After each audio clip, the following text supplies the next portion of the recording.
For this video, we're presenting the Chapter 5, TQM Tools and Techniques. The PDSA cycle. The basic plan, do, study, act cycle was first developed by Sheward and then modified by Deming. It is an effective improvement techniques. The 4 steps in the cycle are exactly as stated. First, plan carefully what is to be done. Next, carry out the plan. Do it. Third, study the result. Did the plan work as intended or were the result different? Finally, act on the result by identifying what worked as planned and what did not, using the knowledge learned, develop an improved plan, and repeat the cycle. The PDSA cycle is a simple adaptation of more elaborate. Ang ibig sabihin ng P sa PDSA cycle is plan. Siyempre gagawa ka muna ng plan or maingat sa pagplano kung ano ang gagawin mong plano. Yung sa ibig sabihin naman ng D sa PDSA is do. Gagawin mo na yung plano. Sa ibig sabihin naman ng S sa PDSA is study. Siyempre, kapag nagawa mo na yung isang plano, kailangan mong pag-aralan kung ano ang naging resulta. Kung gumana ba yung plano na ginawa mo, according sa gusto mo, o iba ang naging resulta. So, ibig sabihin naman ng A sa PDSA is act. Gumawa ka ng action. Gumawa ka ng action ulit kung may mali. Kung may mali ba or may kulang sa resulta na iyong ginamit sa cycle. So, kapag hindi gumana yung ginawa mong plano, so babalik ka ulit sa una hanggang makuha mo yung resulta na gusto mo. The PDCA cycle, also known as plan, do, check, act. The PDCA cycle, also known as Deming cycle, is a continuous improvement process used in quality management and business operation. So, PDCA cycle, or also known as the Deming cycle, ay isang process na ginagamit po para tuloy-tuloy yung magandang pagpapatakbo sa isang negosyo. So, ano ba meaning ng PDCA cycle? So, number 1 is plan or magplano. Meaning, identify a problem or goal, analyze it, and create a plan to address it. Example, sa isang company, magpaplano sila na i-improve ang kanilang service para ma-lessen or mabawasan yung pagko-complain ng mga customers. So, number 2 is do or gawin. Meaning, implement the plan on a small scale to test its effectiveness. For example, train a small group of staff in a better customer handling techniques. Sabi dito, some of your employee, ititrain mo sila kung papaano yung mga techniques sa pag-handle ng customers.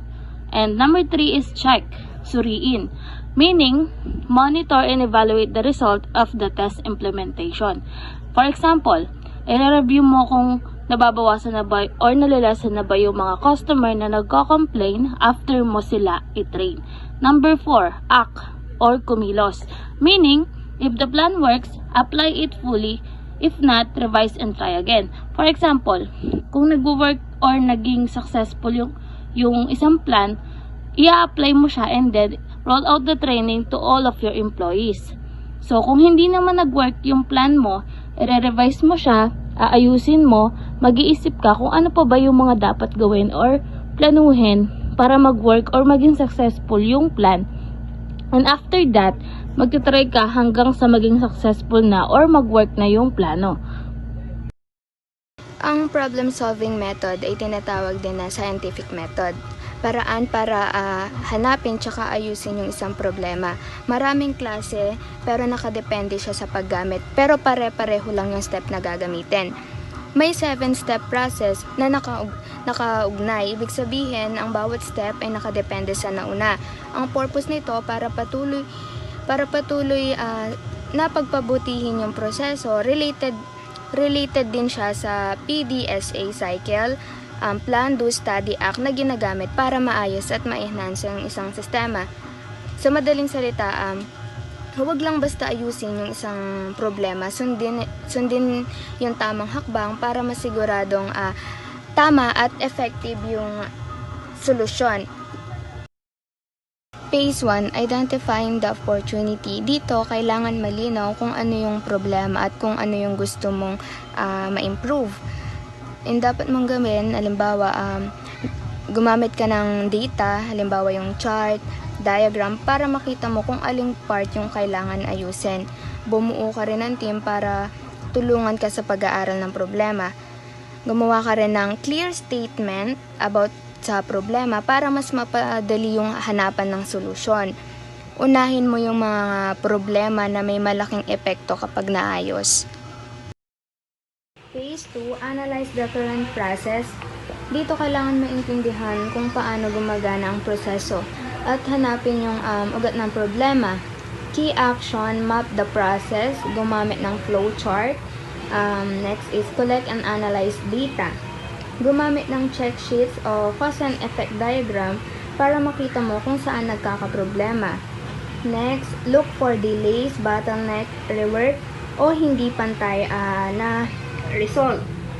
Identify and verify root causes using tools like the 5 whys or fishbone diagram.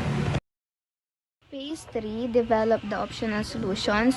Ang goal dito ay gumawa at suriin yung mga possible solution. Key actions, use brainstorming and creativity.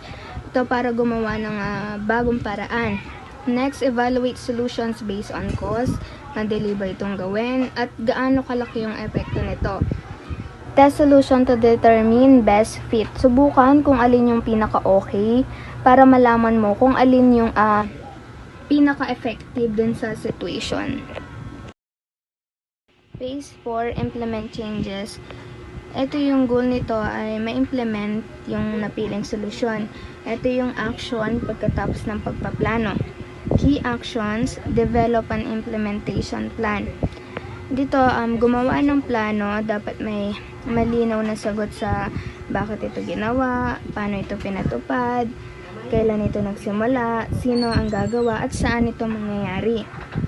Next is get approval from quality council or leadership para siguradong tama yung process.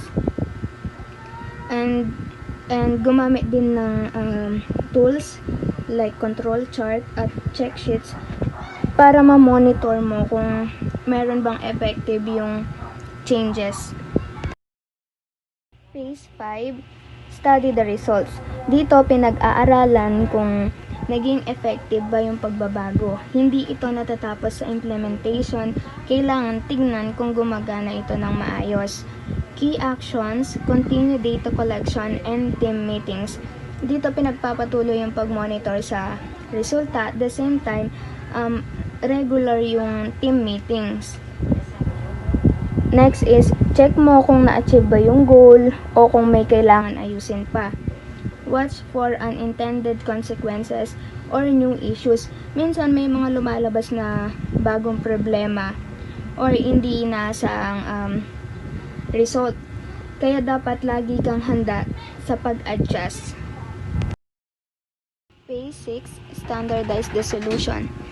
Dito, ini-ensure na tuloy-tuloy na yung pagbabago at hindi na babalik sa dating gawi. Key actions, ito yung document and control the updated process. Dito, siguraduhin na may malinaw na guide at control sa bagong sistema.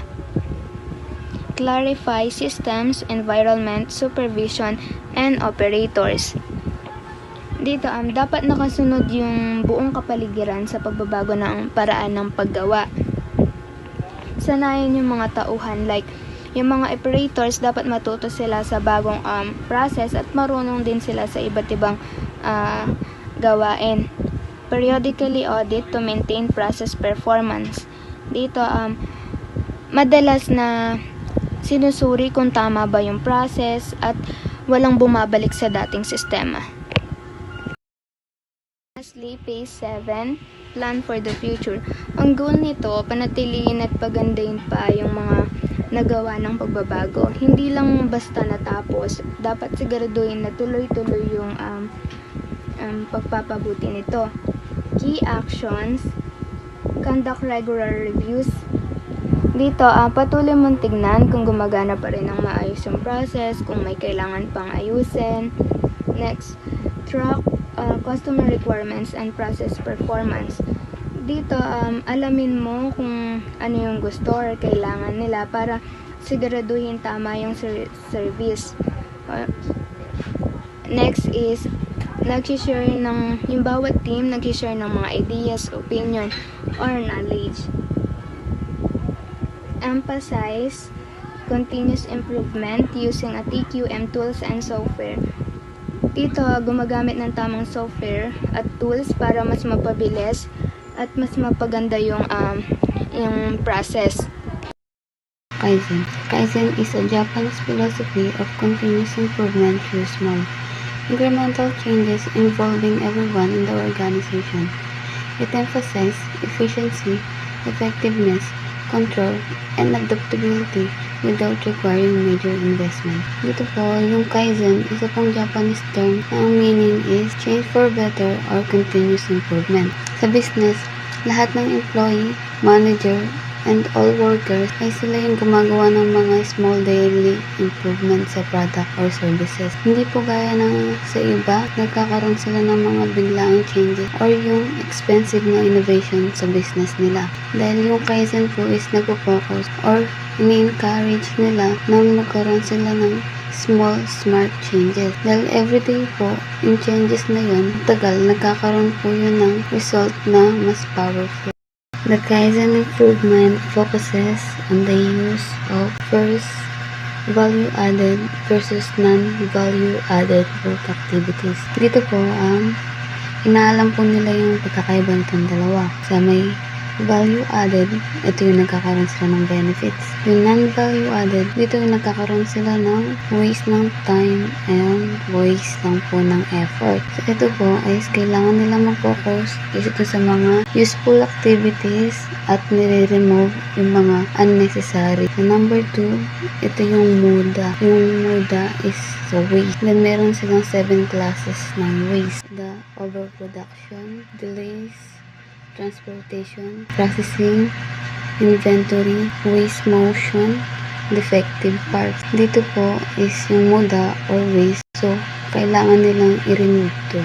I-remove yung 7 class na yan. So, number 3, principle of motion, study, and the use of cell technology. Dito po is yung mga technology is inaayos nila or ina-arrange. Yung parang yung lahat ng equipment or people is nakaayos. Yung para yung mga task nila as mas mabilis, mapadaling matapos. So, 4, principles of materials handling and use of one-piece flow.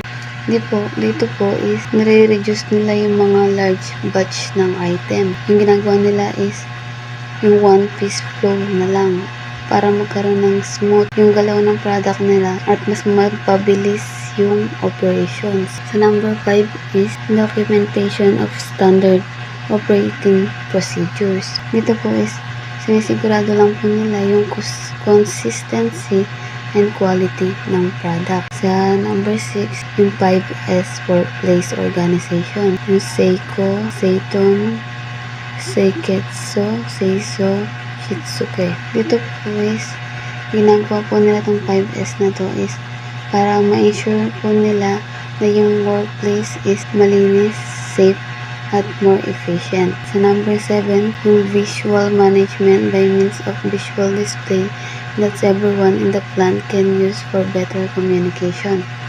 Yun nga po, gaya po dun sa 7 is visual management. Yung parang sa workers is mas madali nilang maintindihan yung task o yung problem using po ng sign and color codes. Hindi na po nila kailangan magtanong dahil po sa signs na yon or visual na yon, naiintindihan na po nila agad. Sa number 8, just-in-time principle to produce only the units in the right quantities at the right time and with the right resources. Ito po is ginagawa lang kung ano yung exactly na kailangan. No more, no less. Yung para makasave ng money, ma-reduce pa yung waste. Number 9 po kayo to prevent or defect errors. Sa meaning po nito is mistake proofing. Yung parang ginagamit lang po nila is yung mga simple tools or design para ma-avoid yung mga human errors. So, piniprevent na nila yung mga mistake bago po ito mangyari. So, number 10, team dynamics, which includes problem solving, communication skills, and conflict resolution. So, best pa din siyempre is yung magtatrabaho ka ng merong teamwork. Siyempre, pag nag-teamwork, yun nga po, makakaroon ng problem solving, mas madaling maano yung problem. Communication skill, makapag-communicate ka sa kasama mo ng mas maayos. Tapos yung sa may easy to solve problem, mas madali mo ano yung problem pag may kasama ka. Pag may team or may kasama ka gumagawa sa isang trabaho, both yung matutulungan yung isa't isa. Re-engineering. According to Hammer and Champi, re-engineering is the fundamental rethinking and radical redesign of business processes to achieve dramatic improvements in critical measures of performance. Dito po, ang re-engineering is kabaligtarin po siya ng Kaizen.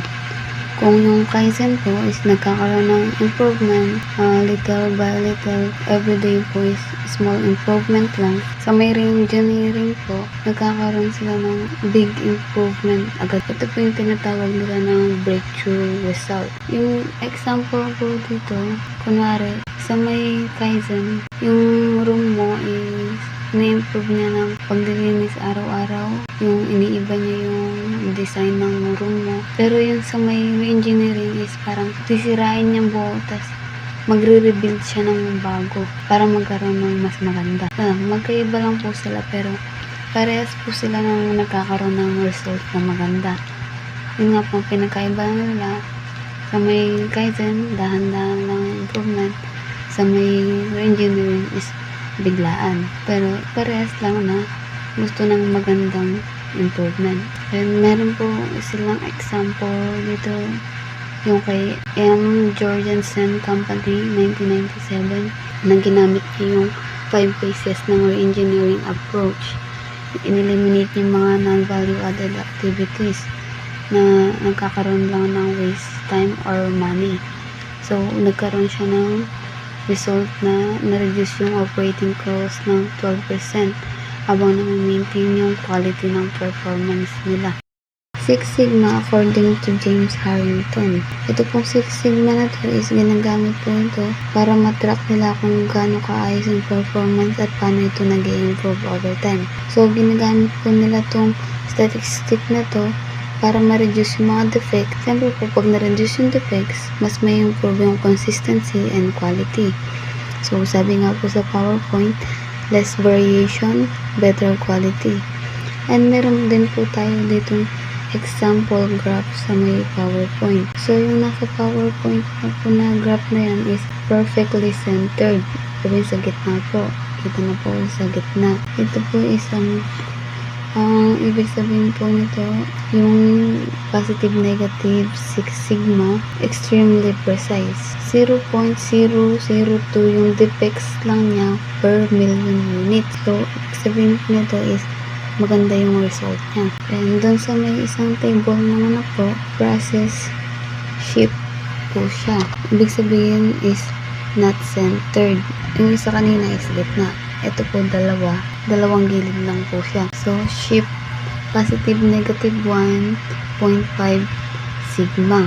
So, yung meaning po nito, kahit na po is shift off center, itong 6 sigma still limits defects to only 3.4 ppm. So, ibig sabihin po nito is considered excellent pa rin po yung quality niya. Kasi, sabi nga po, mababa yung defects. Pag mababa yung defects, mas maganda.